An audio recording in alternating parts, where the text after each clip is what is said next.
I must not be charging enough. That's Josh. He's a creator just like you. I feel like there's the potential to raise those rates. See, here's the problem. Most creators allow long-term sponsorships to just kind of chug along. After all, it can feel like a lot of effort to renegotiate the terms of an already lucrative relationship. Don't fix what ain't broke, right? But when more and more brands start competing for your attention, you owe it to yourself and your audience to reevaluate even your most successful partnerships. That's why I'm giving Josh some tough love today. I'm dissecting his entire sponsorship strategy and laying out the surprising number of ways you can completely justify asking for more cash from the brands you love. So by the end of this, you'll know how to renegotiate your relationship with the brand, even when it's already lucrative, the critical thing that brands value more than views or impressions, and how to structure your sponsorship packages so brands want to choose the most expensive one. One mistake that a lot of creators make when they start doing packages is they just... Hey, Justin. So my name's Josh. I run actually a couple different YouTube channels, but the one that I'm really focusing on here is All Things Secured. So it is a security, online security, privacy focused website that's really, I started actually just to help people like my parents not fall for scams. So I'm not super in depth into the deep high security stuff. I'm not doing a lot of B2B stuff. I'm a lot more on the B2C side. So just talking to the regular consumer. And so there's positives and negatives to that. There's more money to be made on the B2B side, but yeah, so I think what I've had is I went through your course about a year ago, and it was fantastic. I mean, immediately saw a huge increase in my sponsorship, like how much of the pie sponsorship started taking up on my revenue chart, which is great. I love it. And so now I just had to do it. I had to do it. There you go. Go ahead. And it's been good, and I'm reaching a point now where I feel like I'm actually have a fairly good skill at developing the relationships. I want this to be a win-win for everybody, right? My audience, I am obviously really invested in making sure that this is good for my audience, but I take a lot of pride in the fact that I've got the people that have, or the companies that have sponsored me, they want to continue sponsoring. I mean, and almost eager to the point where I'm like, I must not be charging enough, because they're not only are they super eager, but I have other competitors that have been, that they're emailing me. So when's your, non-compete or your, whatever you call it, the exclusivity. When's the exclusivity up, And so part of what I want to talk about is just this, okay, I see a lot of value in developing long-term relationships with these companies.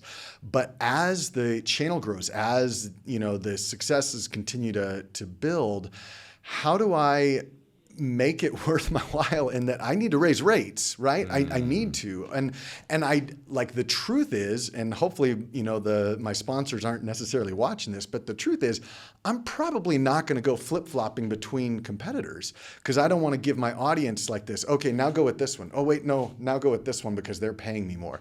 I don't want to give that feeling. So I'm probably not going to be going back and forth, but at the same time, I'm recognizing that I need to be charging more. So yeah, and that's one part of this. The second part is, I think one of the reasons why things have gone well, or at least I suppose, is because I think I've done a fairly good job of aligning the sponsors that I'm getting with the audience, right? So that the conversion rates are really good. So even if I only get 10,000 views on a video, I get an email from the sponsor being that was the best that we've had. It was incredible. And I think it's because it just lines up so perfectly.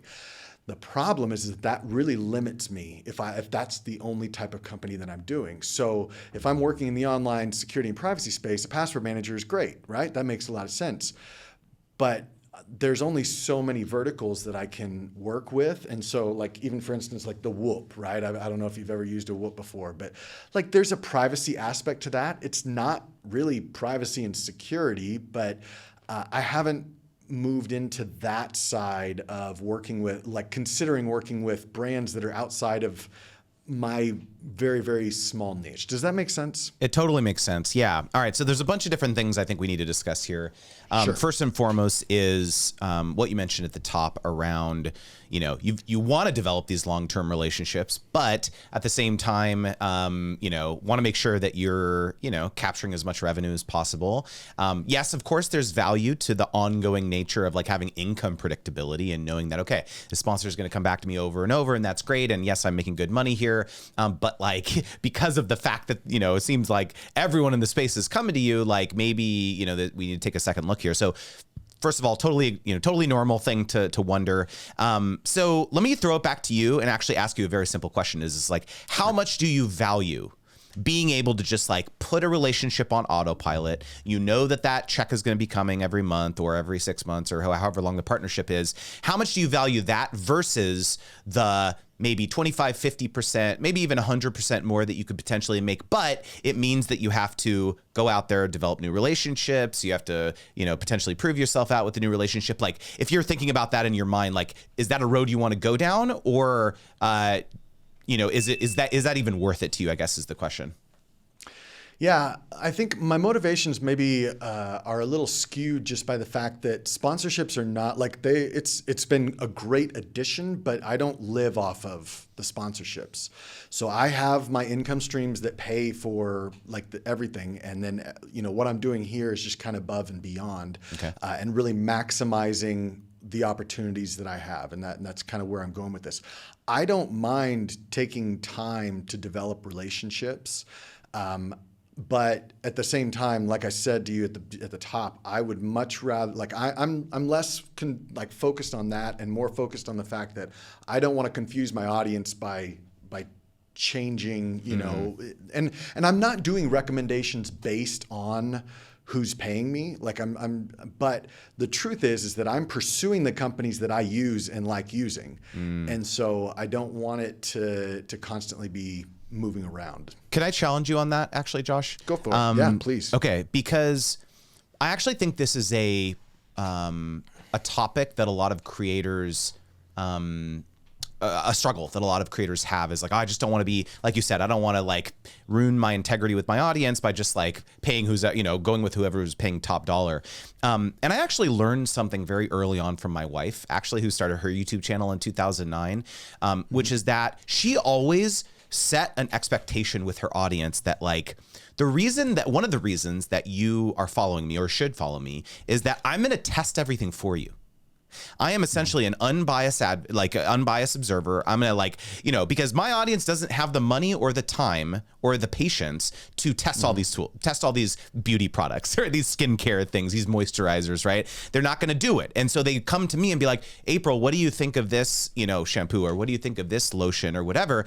And so it's more of a positioning exercise that it's like, I'm not like, hitching my horse to, like any one brand necessarily. It's more about like, I'm going to evaluate it. I'm going to tell you my honest opinion, and I'm going to evaluate a lot of these different tools. And so just something to consider that like, I think this is something a lot of creators struggle with is they think that their audience is going to get mad at them for testing direct competitors. And I actually think if you position this properly and say, look, like I am the one who's going to be testing all these different VPNs, all these password managers, all these things, all these different tools for you so that you don't have to. And as you probably know, like, there may be somewhere it's like apples and apples. It's copy and paste. You could interchange the name of the brand and it's the same, but probably because you're so in the weeds with this stuff, you probably know there's like some tools that are better for certain things than others. Some are more consumer focused, some are more prosumer, some are B2B, better for B2B, whatever. Like, and so it's like you could honestly say like this is a better fit for you if you are this type of consumer or something like that, right? And so just food for thought here, because there may be a lane for you to potentially just a quick anecdote there is that like we are, I think I don't want to like the little first look of exclusive knowledge here, but like we're probably going to increase my newsletter to 4 days a week, I'm thinking, and we're going to do Tool Tuesdays.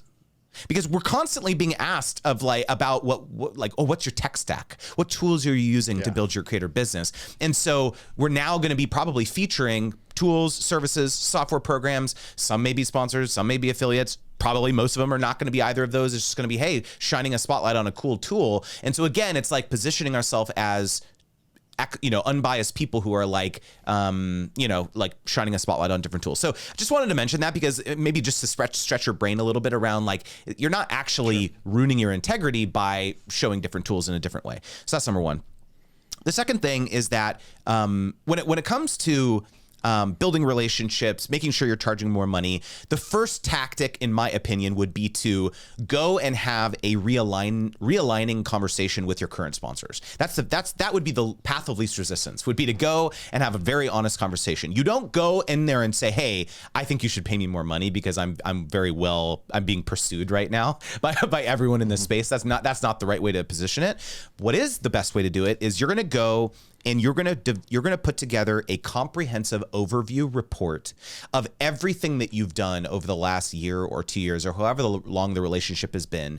Because here's what happens, Josh, is that when brands work with creators for a long time period, it gets lost, all of the contributions that you've made over the last 12, 18 months, because of the fact that they're working with so many different creators. They're working with maybe 20, 50, 100 creators a month, depending on how big the brand. NordVPN, right? They're working with hundreds of people a month, probably, right? Sure. And so it's like certain sponsors, it's very easy to lose track of like how big of an impact you're actually having. And so it actually makes it you have to go back there and say, okay, let me put this report together where I share not only quantitative insights of like top level metrics, views, engagement, if you have some conversion metrics, you have a dashboard, affiliates, clicks, signups, whatever.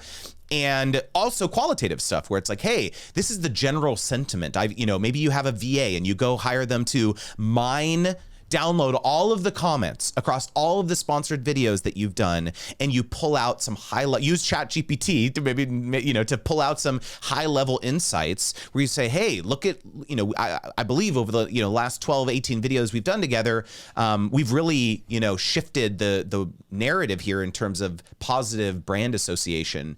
And so like, then you come to them and you say, hey, I would love to discuss our relationship. Look how much I've moved the needle for you guys over the next 18 months. I have all these really cool ideas of how we can take our relationship to the next level. And yes, it's going to require an incremental investment based on where we're at right now. But I believe that that is the first priority for you, is like, that would be the easiest one. You don't have to go out there and prove yourself to a new sponsor. And it's about resetting the relationship so that they know how much value you're providing. So how does that sit with you? Yeah, it does. I definitely, and maybe you can tell me if I'm crazy on this or not. Like I go between wanting just like these 1 or 2 month things. Like sometimes if I were to sign a 12-month, it's just, it weighs me down with this idea. Okay, I got to act on this for 12 months, as opposed to like a 2-month thing where I could do it and take a break. Like this month, you've been traveling, I'm going to be traveling like crazy. And it's like, oh, the idea that I don't have to do that. Now, that's just my own problem I got to work through. But I'm, thinking through that. It's like, okay.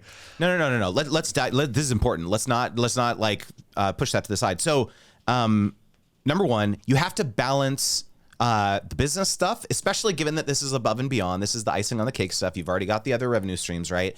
You don't want this to become I got to do this, because the moment you enter that territory, the moment you're going to start regretting these types of partnerships. So you have to balance that with, yes, maybe there's some operational logistics streamlining stuff so that you are able to batch them, to a certain degree, so you're not feeling that there's a load. But yes, if a 12-month thing feels like a brain, going to make your brain mush, then don't do that. Like, definitely don't do that. But maybe there's a happy medium. Maybe it's a every other month thing or a quarterly thing, or a just quick anecdote here. Like, I have ongoing sponsors, and instead of saying, hey, I'm going to give you these dates where I'm doing sponsorships for you, I'm going to give you 2 a month. So I have a little bit of slippage. So it's like, I'm talking about a live stream sponsorship. So, I may be like traveling, right? And so instead of, you're going to get the October 25th live stream. No, it's like 2 a month, right? So sometimes I just don't have the ability to do a live stream, right? And so there's ways around it, is the point. I'm thinking about getting into live stream a little bit more. What does that look like for you? Is that a certain number of mentions throughout the course of an hour? I haven't seen one of your live streams. Sorry. So I have a logo in the upper corner. This live stream was brought to you by X. And then I do one, basically a plug at the beginning, very quick one, a long plug in the middle, and then just a thank you at the end. So it's just basically one chunk of a mention. And it's been great. It's been awesome.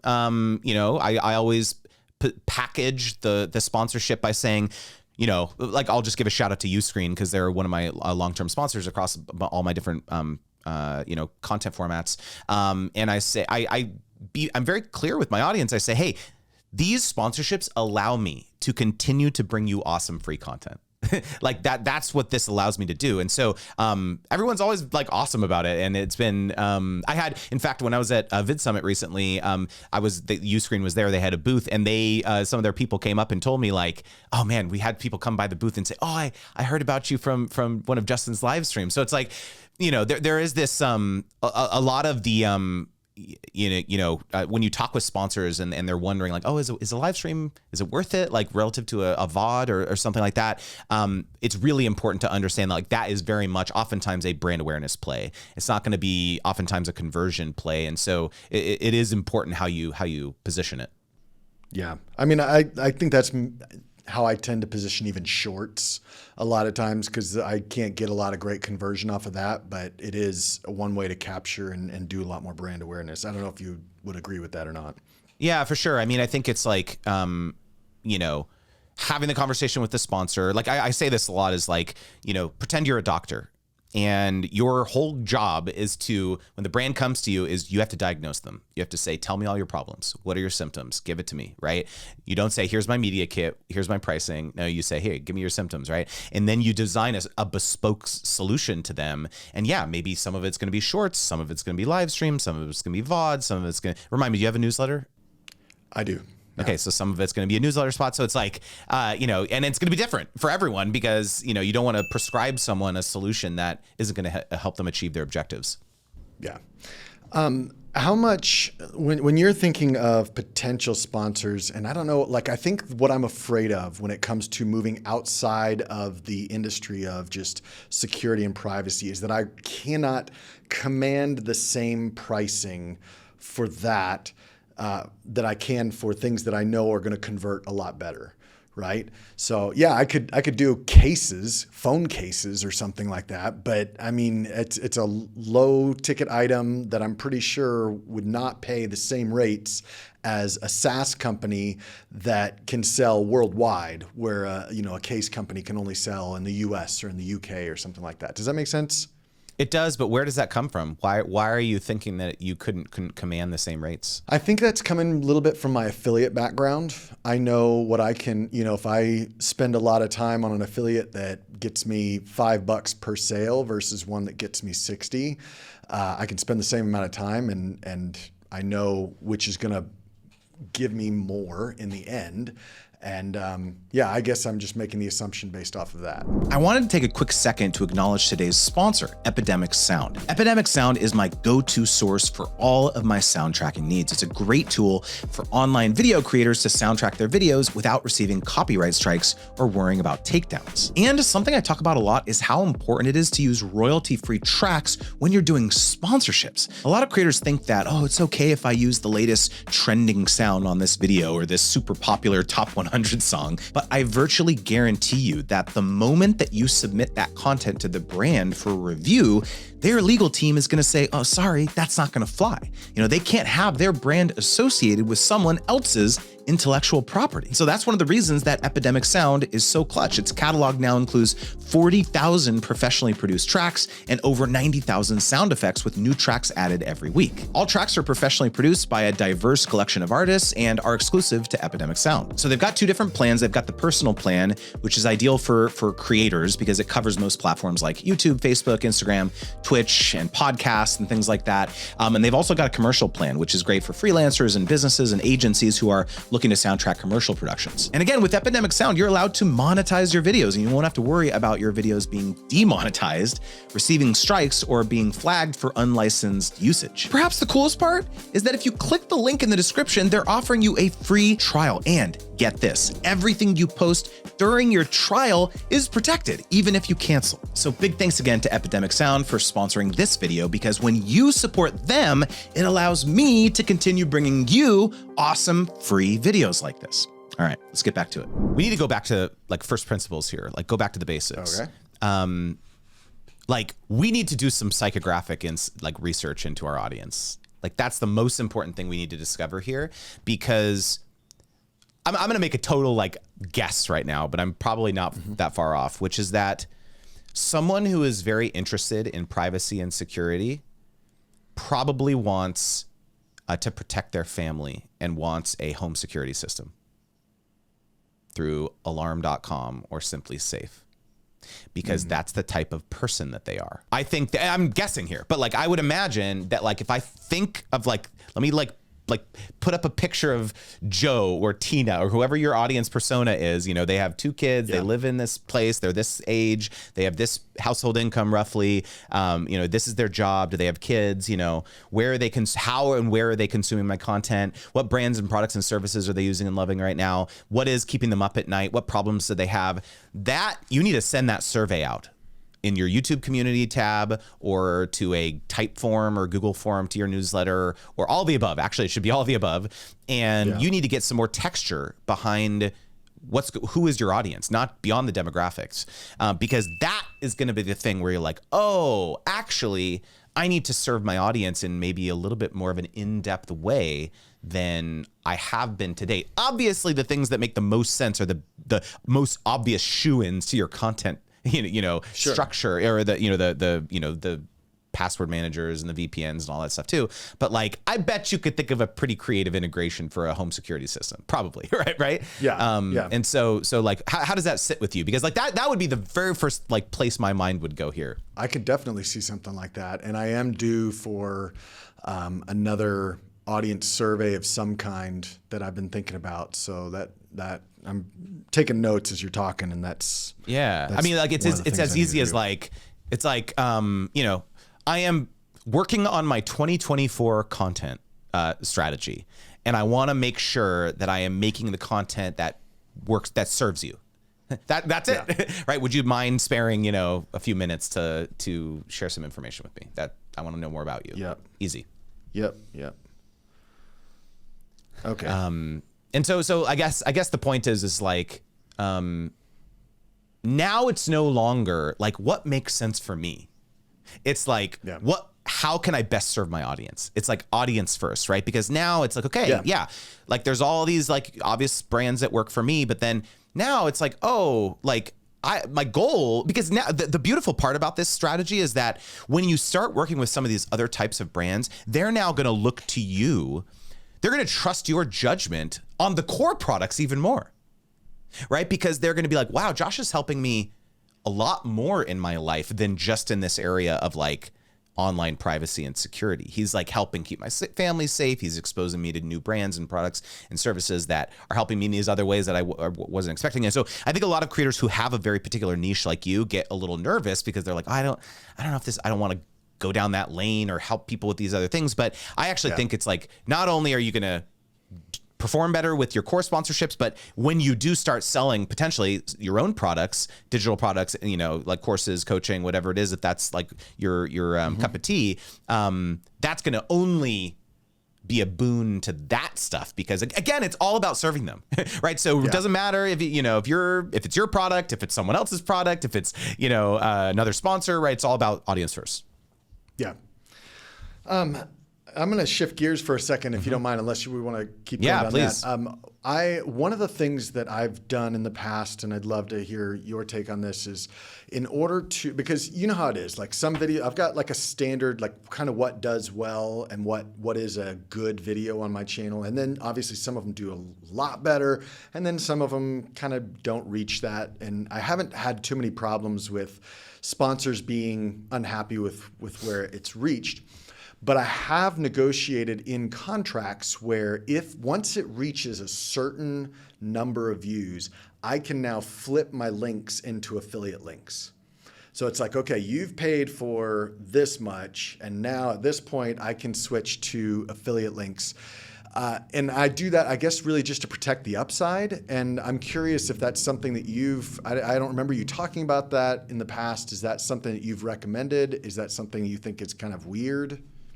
I think it's kind of weird. Okay. I mean, mainly because protecting your upside should be the least of your concerns, in my opinion. Like your primary concern, in my opinion, would be having this sponsor walk away feeling like, we want to work with Josh over and over and over again. And so, yeah, there may have been sponsors who were fine, like agreeing to this, but to some sponsors, it's going to be like, this is weird. Like, this is bizarre. Like, it seems like a selfish pursuit, I guess is the point. It's like, I want to make sure that I'm maximizing the total revenue that I'm capturing out of this partnership. And I get it. I understand that. But honestly, you're going to make so much more money in the long run, not trying to, because really what it is to me is like, you're signaling to them, like, I want to make sure that I'm getting the best value out of this deal. That to me, that's what that signals. Even though it may or may not be true, like proposing any sort of like kind of things like that are non-standard based on what other partnerships that they do. Like your goal here should just be LTV, maximizing the lifetime value of this relationship, right? And so, I would like stick to trying to negotiate a really healthy and fair amount for the actual partnership. And hey, that may be a hybrid compensation model, by the way. It could be, instead of accepting a flat rate, you are getting a base rate plus a sweetener or a kicker on the back end for signups. And so you don't even have to worry about affiliate stuff at that point. You say, hey, you pay me $5K up front plus 50% of, lifetime, commissions for the affiliate link or whatever. Like, you can negotiate that. If that's really your concern, negotiate that type of deal up front. So rather than this kind of hokey thing where it's like, oh, okay, I'm going in there and I'm going to update it to be my affiliate link, like this type of thing. Just don't waste your time, dude. Just like negotiate a fair deal up front, maximize the LTV of the relationship by making sure they work with you over and over and over again. And that's going to be, in my opinion, that's going to be the way to maximize your revenue. It's not doing stuff like that. Yeah. Okay. And I guess the last thing that has really, it's something that you've talked about a lot, and I don't even expect like one particular answer, but it's like, okay, for me, I know what I've set on my rates and trying to figure out what it is that when I hit 2024, okay, what do I need to be aiming for? I know what I would like. And so it's a matter of, whether I can command those rates or not. And like, how do you go about determining whether the rates that you would like I know what I want to hit at some point in 2024. And so maybe I can't hit that in January. Maybe it'll take until June. I don't know. But yeah, it's something I'm still wrestling over, is trying to figure out the rates that I should be charging on that, if that makes sense. So are you comfortable sharing what you're trying to hit? Well, I'm trying to get up into the 5 figures, per sponsorship. Correct. Like per video basically. Okay. And well into that. Like, I'm close to that already, but getting well into that so that, right now I'll do 3 to 4 sponsored videos a month, maybe. And I would rather be comfortable doing 2 to 3 instead of 3 to 4. And so by raising the rates, I feel like I could justify that a little more. Not only that, but I could be just tricking myself into thinking this, but when I genuinely am constantly having to deal with people in my email inbox saying, hey, when is your exclusivity over? Hey, can we, and then, yeah. So I feel like there's the potential to raise those rates. Like, it's got to be there, or else the demand wouldn't be sitting there in my inbox. Are these integrated or dedicated videos generally that you're doing? I try to stick with integrated. Dedicated are really, I don't know. I'm not a big fan of that. Okay. So I'm a big fan of reverse engineering this kind of stuff. Like what would you have to make happen? What would you need to structurally change about the way in which you're positioning and packaging your offers to sponsors for you to start hitting those types of numbers? And so walk me through a sample negotiation with the brand. They come inbound to you. They're saying, hey, we want to work with you, Josh. What's your approach in terms of how you position your various offers? Well, let me see. What would I say about this? I love being able to package different thoughts and ideas. So that is actually a fun part of this for me, is the negotiation process. Like, I like pulling in shorts and email newsletter stuff and like making everything feel valuable, like I believe that it is. But I think that the majority of the value comes from just the main video where I'm doing that integrated sponsorship. At least that's what I've seen in the past. I could be wrong, but I feel like that's where the primary value is. So for me, it's trying to figure out, I don't like doing just one-offs. And that's one of the things that I talk with brands about, is that I have taken time to build a relationship with my audience, and I want to genuinely build this relationship with you and say that, hey, this is a company I've been working with for a year or 2 years. Like, I feel like that actually adds value when I'm talking with my audience, so that they recognize that this is something that is a long-term relationship. And so, again, like, even there's one sponsorship, I'll just say, like, Delete Me has been with me for a year and a half now, and they've got me under exclusivity. I just signed up for them, by the way. Okay, cool. Yeah. They've got exclusivity on me until the end of December, which is awesome. But I'm not doing a video for them I am doing a video for them every month, but it's not like 2 or 3. And I'm sure like we could negotiate that, but that goes back to the I don't want to hate this job type of thing. So I've just kind of been spacing it out. But again, that's one of those where I'm going to have to approach them, because they came in and they're still working on rates that I had a year and a half, 2 years ago. And we're going to have a good conversation. Now, I think I love your idea of coming up with a good report that's going to, because I've actually had to change people that I've my primary contacts. So I think, even being able to say, hey, you may not know this, but here's what we've done over the past year and a half. And so like being able to do that, I think will be a very effective way to communicate with them. But it is a conversation I'm going to have coming into the new year. Yeah. 2 comments to that. Number 1, be prepared to lose them. This is one of the challenging aspects of all this, is that you could do all the work to put that report together and be like, hey, my rates are 2-3x now. And they're going to say, sorry, like it's not going to happen at that rate. And just be aware that could be a potential outcome of this. Unless you're able to illustrate to them 2-3x the value for that rate, right? Because that's going to be the calculus that they're going on in their mind.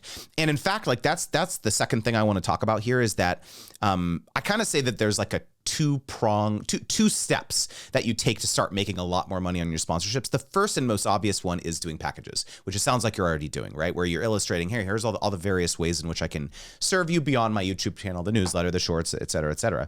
And one thing I'm curious if you're doing is that one mistake that a lot of creators make when they start doing packages is they just offer more. They say, hey, package 2 or package 3, you're going to get 2 YouTube videos, or 3, it's going to be 3-month partnership, or it's just like quantity is the main lever between those various packages. And the most important thing to do when you're actually constructing these packages is ensuring that you're tying the packages to the specific goals that the sponsor has.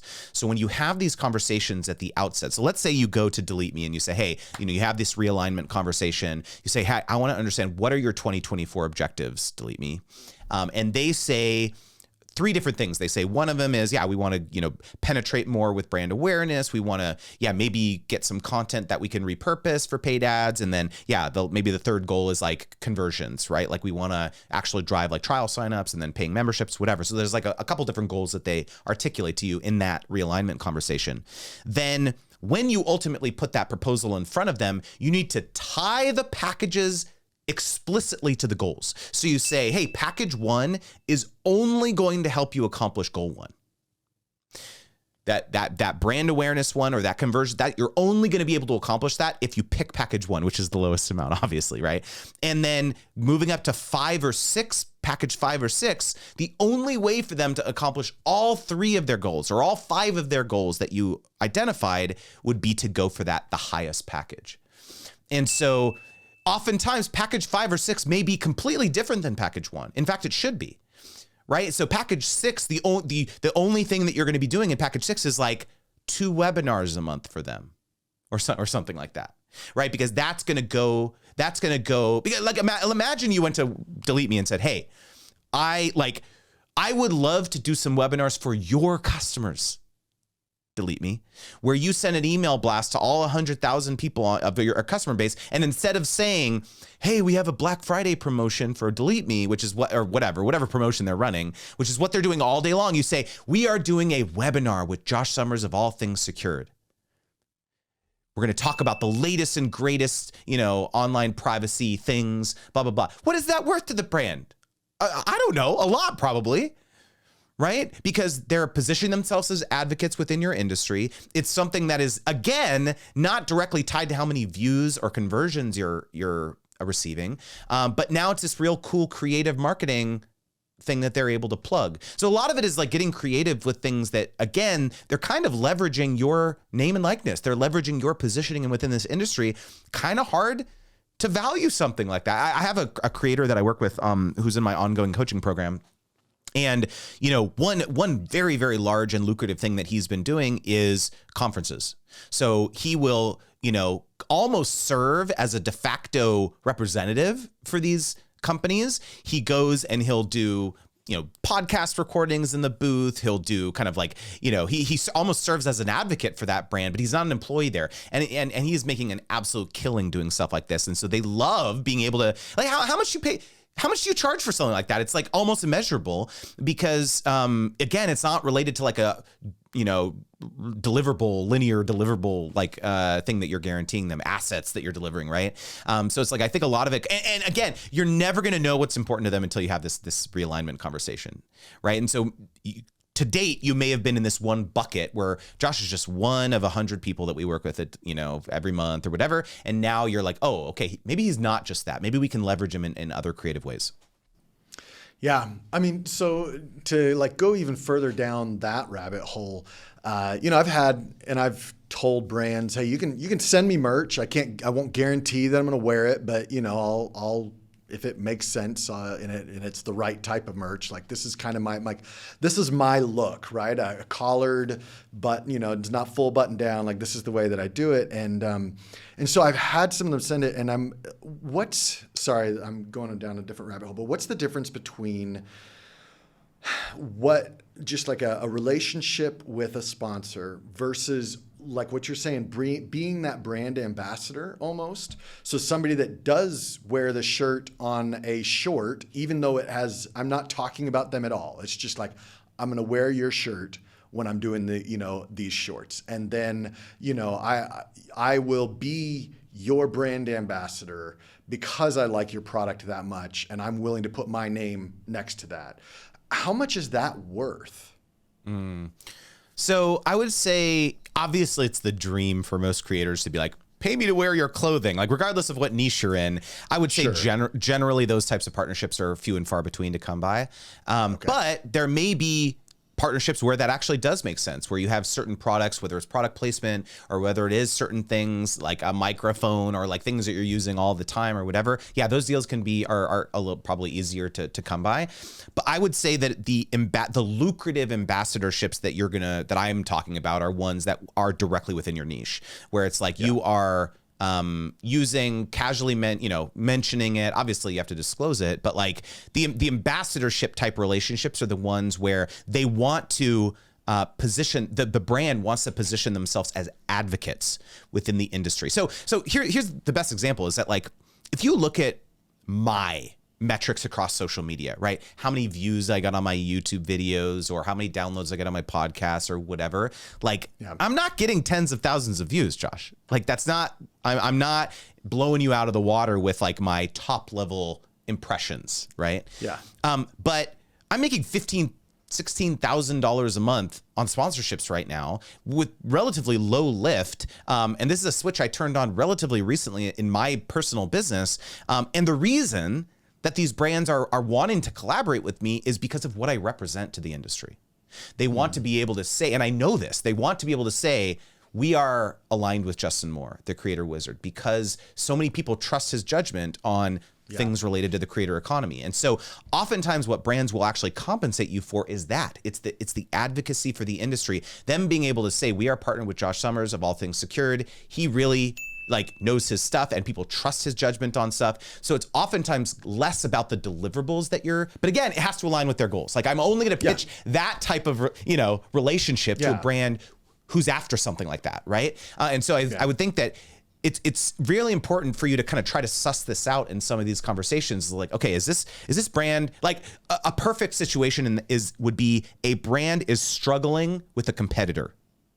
That's the relationship to bring that up in, because they're struggling, they're facing competitive headwinds for whatever reason, regulatory headwinds, whatever it is, and they are really struggling to try to make a name for themselves or keep a name for themselves. That's where they say, hey, my stamp of approval carries a lot within this highly valued consumer segment that you're trying to reach. Let's do some of these other creative things that we just talked about, the conferences, the webinars, et cetera, et cetera. You're not going to pitch that to every brand, but to certain brands, it makes a lot of sense. Yeah. Yeah. That makes a lot of sense. So there's one company that I have in mind that like I could be a lot more of an advocate moving forward. And we've talked about more of a long-term partnership for 2024. And it's just, I need to figure out the best way to approach that particular relationship. So let's talk about it. So what's unique about that relationship? Well, I've worked with them a lot in the past, and they actually approached me and said, hey, we've got a creator, like an influencer program that we're only opening to like 5 or 6 influencers, and we want you to be part of it. They've already kind of set out, here's our budget. I don't know what they expect from that budget, but they've at least told me what their budget is. And then it would, come with increased, affiliate commissions and stuff like that. And the good news is it's a company that I love and I use. And so it works out well in that way. It would be a lot harder if it was a company that I didn't use as much, which I've been approached by them as well. But yeah, so for that one, if I know the budget and it's already a company that I've recommended and promoted in the past, it's just now formalizing that relationship and making it something where, okay, now they're not just people that I mention. Now I'm aligned and they are sponsors. And and I think that carries a different weight whenever I'm saying that in a video, right? Yeah, 100%. And I mean, I think it's, oftentimes these are how these relationships start, is like you start as kind of an unofficial, informal kind of ambassador. They send you stuff, you're an affiliate, this type of thing. But then, maybe you start driving conversions, or they just really love the way in which you talk about the product and you just are like, you get it, they don't have to educate you around this. And so, it's a lot easier to like now cross the chasm basically so that they're now an official sponsor, but it's going to take you shooting your shot for sure. It's going to take you being like, okay, here's the proposal. Here's what it's going to be on a monthly basis, quarterly basis, whatever. One thing I think a lot of creators fail to remember is that like oftentimes increases and decreases in influencer budget is directly tied to the larger term objectives for the brand. Like they're, I can't name the brand or the creator of what this happened to, but like there is a brand that I am intimately familiar with that is struggling. Okay. It's in the CPG, the consumer packaged goods space, and they are just not hitting their targets. The types of consumers that they want to purchase their product, it's not doing so well. And so one of the 2024 tactics that they're exploring is completely revamping their influencer strategy. And it's a direct response to the macro trends that they're experiencing in the business. It's not just the influencer strategy, right? They're talking about other, revamping the general marketing strategy, right? Broadcast TV, print, all this stuff. But like, basically they are like 10xing their influencer budget from where it was before, because they realize that they need to make some significant structural changes to their business if they want to reverse this negative trend that they're experiencing. And so I counsel creators a lot to like really try to probe to understand like what's going on in their business, be a consultant. Don't just be a creator. Why are they trying to, increase their influencer spend or really try to crack this nut? Because it's probably related to something much more invasive and dire for the brand. And so if you're able, you could potentially unlock way more money, if you realize, like, wow, the brand really needs this to work. So I'm not trying to prey on them necessarily, but it's my job to help them understand that I could actually be a much larger asset to them. Like you mentioned, I could be a much larger asset to them once I realize actually what's going on. Yeah. So if you're completely disconnected from the business outcome that they're trying to accomplish, you're always going to forever, get your little share of the pie. But how do you get a much larger slice of it? I think is the question. Yeah. And for a relationship that in the past has been built almost exclusively on affiliates, and like crossing that chasm to me just has been a lot more awkward. Just because, I've proven myself as an affiliate. Like I make great, like that's why when I talk about sponsorships, it's more icing on the cake, because I've established like a baseline of affiliate income that has been awesome. And so going above and beyond and changing some of those relationships, not completely, but I guess it's an addition to, it's still in process, I should say. You know why it's hard? Because why would the brand want to ruin a good thing? Right? It's like you're out there, you're their little content army talking about them, and they have to outlay no capital whatsoever. You are trivializing the fact that you have to create the content to talk about them. A lot of creators say, oh, I'm just so mad. Like, why won't they finally pay me? And what I always say, it's like kind of what we talked about earlier. It's like, you have to give them a reason to pay you. Like, give them a reason, whether it's, more content, whether, different types of content, usage rights to repurpose it, like doing other creative things like the webinars and like the newsletter blasts and all this stuff, right? That they understand how you're different than other people. And I think that's like the biggest unlock. One thing I just real quickly want to touch on about your high level financial goals of like hitting these kind of healthy 5-figure check sizes.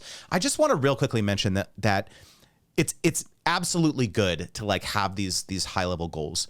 But what I would argue would be that a healthier goal for you, Josh, and again, this is unsolicited, well, maybe kind of solicited, is a annual goal. Because and of course you want to track it with sub goals and all this stuff too, but don't let a arbitrary dollar value that you're trying to reach per video force you to be myopic about deals and relationships that actually are advantageous for you and your audience. So that might mean taking video deals that are, higher 4 figures or mid 4 figures even, potentially, if it makes sense for, again, the LTV of the relationship, the lifetime value of the relationship. So I talk about this a lot, is like, don't get fixated on just this arbitrary number that you want to hit, which is great. Like, we all have that. But it's like, it's like the stock market, right? You're not going to have winners on every deal or at every stock that you pick. And so I think it's actually more additive to your larger goals would be to think, okay, like, I want a stable of like 4 to 5 really solid sponsors. And yeah, some may pay me half what these other sponsors over here for the same deliverables, for the same exact deliverables, but it just makes sense based on their budget appetite and their goals. And that's totally okay. Yeah. Okay. Yeah, I do like the idea of working with just this set smaller number of companies over a longer period of time that has some flexibility, like what we're talking about, where it's I rarely give out like dates, and I don't know, maybe it sounds like you've done that in the past. Like, I'll tell them I'll give you a video in July, or in November, because I wish I were more streamlined like that, but I'm still building out my team to be able to, have content be that predictable. And so that's still, that could be something that I think that is part of actually what my goal would be. Sorry, I'm thinking out loud here. Like, even as you're saying this, annual goals, I can see my annual goal being working backwards from what team I would want to have in order to create the content that could support that type of that number of sponsors, and then working backwards from there. Did that make sense? 100%. And this is what you have to do. Like you're not going to just magically arrive at that number, like without the infrastructure in place to be able to make it happen. Right. Yeah. And so like this fourth newsletter a week blast that I mentioned, the Tool Tuesdays, working title TM.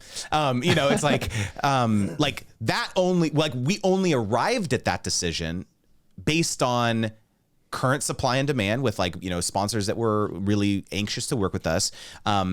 A pulse check from our community of people constantly asking about the tech stack and all this stuff too, but also working back at some of our financial goals where we're saying like, okay, we are literally sold out our inventory, quote unquote, for the newsletter, right? Yeah. And so if we want to hit some of these, sub goals for sponsorship revenue for specifically the newsletter, then either we have to, there's only two levers mainly, right? Well, there's a couple levers, but like, yes, the obvious ones are like increasing the rates and increasing inventory, right? That's the primary levers we have, right?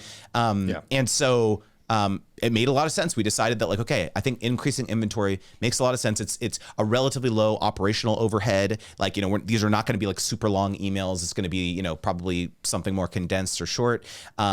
But again, it also gives us a new creative outlet. That's the other thing I love about thinking this way and kind of working backwards is like, oh, that's actually exciting to me to like shine a spotlight on cool tools and, services. It's not just gonna be software. It's gonna be like people have maybe productized services or something that can be like, hey, they got this really cool course that'll teach you X, go patronize it. Like I'm not an affiliate, I'm just supporting them. Like that's a cool, because like, honestly, my emails are getting longer and longer and longer because I want to highlight stuff, And so I think the same for you, like, is there new content formats that this potentially opens up for you that you're like, okay, maybe I don't have a bucket of like tools, like where I just focus on like tool of the week or, like privacy tool of the week or I don't know. Right. But it's like, it's a kind of a cool creative challenge where it's like, oh, it could potentially knock out a couple birds with one stone. Tool Tuesday, is that something where how would you integrate or would you sponsors into that? Or is that one of those where, like you said earlier, I want to make sure that it's not necessarily, it's just something I like. It's something I want to,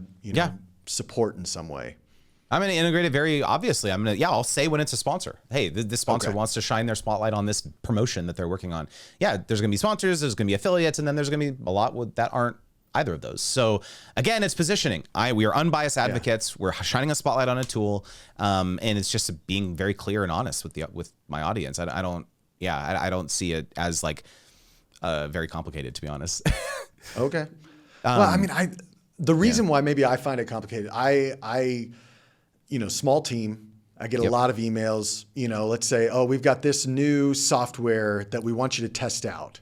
It's like, great. Yeah. When I've got an extra 30 minutes to an hour in my day, which I never have, So the email back is kind of like, hey, well, you can, if you want, you can get in the back of the line, and if I get a chance, I'll look at it. Maybe. I can't promise anything. Or we can work on a sponsor, we can actually partner together and then I can actually do something with that. I struggle. I think I'm okay with that. I've struggled in the past with feeling like that's a pay to play model that I really want to make sure that I am not playing with that's a gray area. 100%. Yeah. That I don't want to play with too much. But yeah, like that, I can see that's why I'm thinking even with like, let's say I did Tech Tip Tuesday again, where it's like, okay, well, I'm highlighting this company. They didn't pay me. I just liked the tool. And then now this one wants to pay me to do it.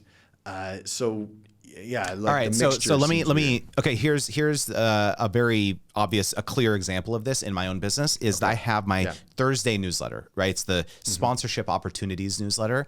And I have a form where any brand or agency can submit their sponsorship opportunity to be featured in the newsletter, right? It's free. Okay. That's it. Totally free, right? Like just fill out the form here, fill out the pieces of information that we'll need, and we will highlight you. Like no questions asked, like as long as it's a legitimate opportunity. And then we have a little section at the bottom where we say, if you want a more robust feature of your opportunity or of your brand, click here and we'll send you information about being a potential sponsor. And so we've streamlined this now. And so a lot of brands will click yes, because they want to be the ones at the very top of the email with a highlight around their thing. And they're like, this is the opportunity. So it's not pay to play at all. It's like, hey, we're going to feature you for free. Like, we have this format here. Cool. Because again, we're serving our community. It's all about service first, right? We're serving them. We're highlighting as many opportunities for them. We want to be the nexus for creators to get paid and be able to, build their business and all this stuff too. And one of the ways in which we're able to do that is certain opportunities will be featured because those are sponsors. And so again, I think it's like constructing a way in your business where you have multiple avenues for people. Like, hey, yeah, if you want to be, I've got this private community, happy to make a quick post about it over there. No problem. If you want a more robust, in-depth feature, like, let's talk. I have some other, options for us to be able to do that. Interesting. Yeah. What were some of your big takeaways from the conversation, you would say? Yeah, I like the different content formats enabling me to, like, I feel like I've done a good job of packaging stuff, but I think there's still even improvements that I can do on packaging different types of things, whether that is live streaming or going into something that's a little more like off the cuff, like a Tech Tip Tuesday that I've done in the past. I most certainly am going to be realigning with at least 2 of my sponsors heading into 2024. And I would be surprised if we weren't working together starting January 1, because they are really good, strong sponsorships. But I think what I've taken away is just this idea of that comprehensive report, reminding myself that I have changed, like, people that I've been talking with. One of them, left the company. And so just being able to go back and remind them everything that's happened over the past 1.5, 2 years. And then sending that audience survey would be a good kind of reset for 24 as well. Both from a sponsorship perspective, but I think also from a content creation and even, other things as well. Sometimes, you go through these things. It's like, yeah, duh. I've known this. I've been in this game for a decade or more, and it's just a good reminder that I got to do that. An annual goal versus per video goal. I think that's going to be something I'll have to chew on for a day or two to kind of think about how I approach that and what would my annual goal be, and why, and then how can I work backwards from that. Love it. Yeah. And I think just to put a bookend on that, like, because this isn't your primary revenue stream, I think you need to be very intentional about setting this goal, because it's easy to just be like, oh, it's just extra money, right? It's like icing on the cake, right? And so it's like, it's easy to let the goals slip, when in reality, you need to be much more mindful about setting that, because, you're going to be disappointed at the end of the year. Like, oh man, I was hoping I was going to make more or whatever, but it's like, you really do have to reverse engineer it. So yeah, glad to hear it was helpful, man. Yeah. Thank you. Now, we talked about the possibility that you might need to let some brands go if they simply refuse to budge on their current level of investment. But unless you know how to refill your inventory, you're never going to feel comfortable enough to walk away. So watch this video next to learn how to effectively pitch the brands you love so you only work with your dream brands.